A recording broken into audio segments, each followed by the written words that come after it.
Today I'm going to be doing a tiny declutter of my closet while I look for my favorite 10 basic pieces that I can add to my traveling capsule wardrobe. We're going to Europe for about 2.5 weeks over the Christmas break, and it's something that our family does or tries to do every year.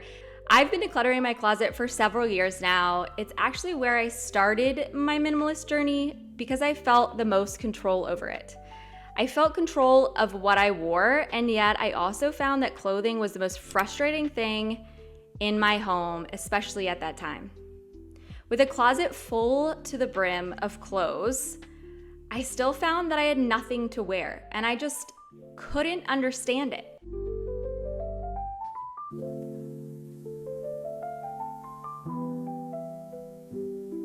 Now that I have a much more manageable amount of clothing, I really enjoy being in my closet, which is something that I can honestly say at 36 years old, I never had before in my adult life.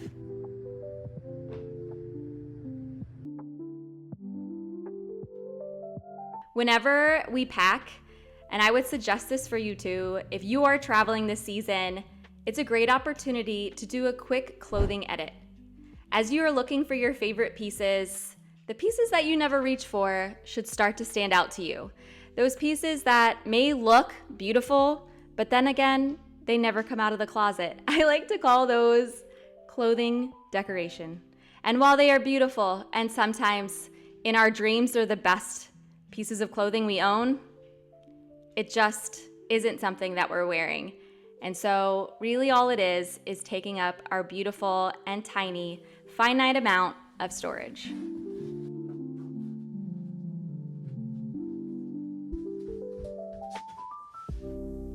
If the past years of decluttering clothing over and over and over again and making every mistake in the book, rebuying things after I decluttered and filling up the space all over again, then decluttering all over again, if these years have taught me anything, it's that when I say that I am done and I am never going to declutter again, if only I had a nickel for every time I said that those days were behind me, I would be such a wealthy woman.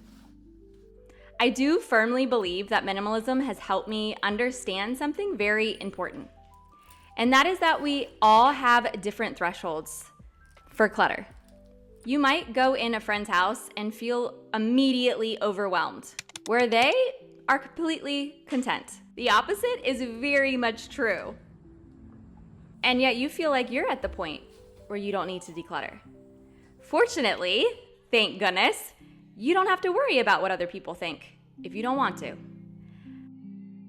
My favorite quote was that if they don't sit at your table, then their opinions don't matter. The only ones that do are the ones that continually show up at your dinner table day after day. In your home, you have the power to find your threshold and reach a place of overall contentment through decluttering. These 10 items that I keep in my wardrobe year after year after year have stood the test of time through all those decluttering episodes. I personally like to work out my capsule from head to toe, but really it doesn't matter.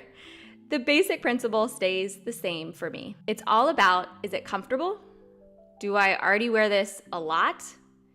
And is it a piece that can happily socialize? In a way, right? Can it match with others? Does it get along with them? That's an important key. I just remembered that I needed to grab my carry case. This carry-on is from Level 8, which I'm very grateful is today's sponsor. With a big family trip right around the corner, I had been looking for one more carry-on. We are a family who firmly believes that if you can't fly with a carry-on, then you can't go. It is basically our only rule. We have been caught way too many times waiting in line forever for your case, and God forbid losing it. The wide rectangular handles and the swivel wheels are game changers in the airport. If you've traveled, you know.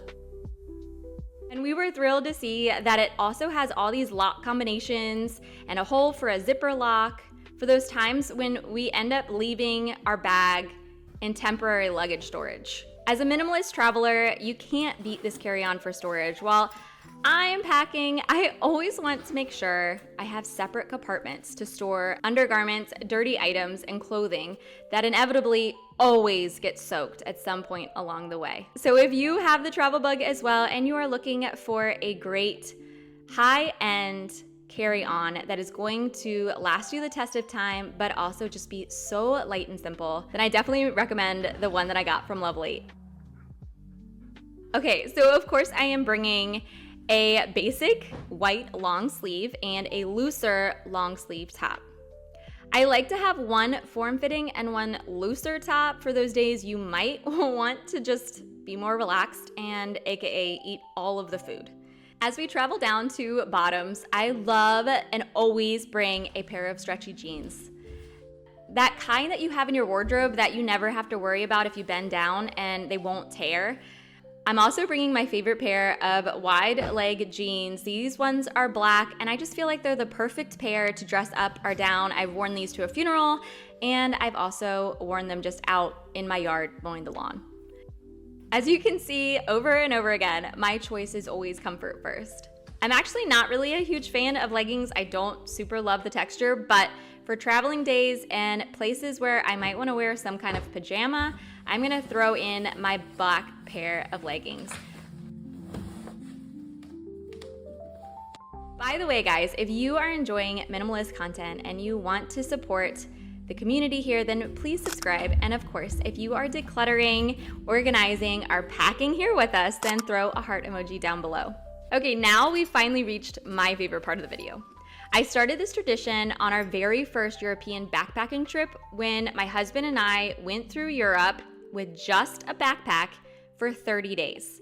This was way before I became any kind of minimalist, but I put together a few different combinations of outfits and I took pictures of them so I could remember what my favorite looks were and what accessories I liked.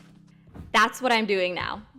This is a great idea, whether you're traveling or you just want to create an easier morning. I love looking back at my different outfit combinations, even after the trip.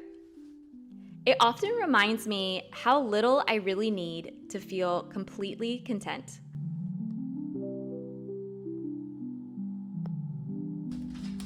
That 30-day backpacking trip was actually my first taste of minimalism.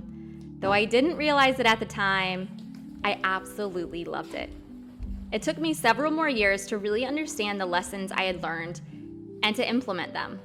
But I remember like yesterday getting home and being overwhelmed to have all of these clothing options again. When during that trip, I got up, I picked out whatever was still clean, everything went together, and I walked out the door without a care in the world except for where was I gonna eat next. My favorite combinations always seem to go back to texture. Before we head down to my shoes, I want to remind you that these are not all my clothes and that these options might not be your style or fit. But if you're still listening, at least take this away with you. When you are traveling or you move, something magical can happen. You can realize how little you need to be happy. Focus on a time when you had a kind of opportunity like this. Think about how that felt to you to have a smaller combination of clothing. It will help you understand your threshold, and I guarantee you it will challenge you to go back time and time again to see if you can get rid of more. And you will also realize that there was a time when you had less and yet you were just fine. When it comes to shoes, goodness, I'm going to sound just like my mom, but I guess I'll take the risk because she's right.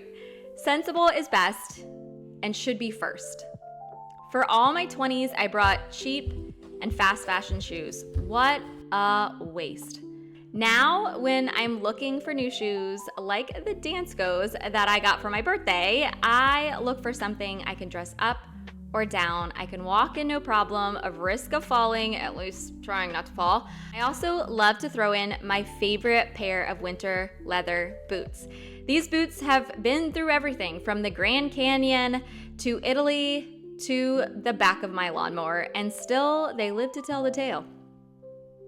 So now I just want you to take a moment to reflect on what you always reach for. Why is that? What about these shoes do you really like? And why do you keep ignoring those pointy toe flats, me, even though they're in style and everyone has them, you never wear them? I would love to know what your favorite basic pieces are in your wardrobe also, so we can all learn from each other.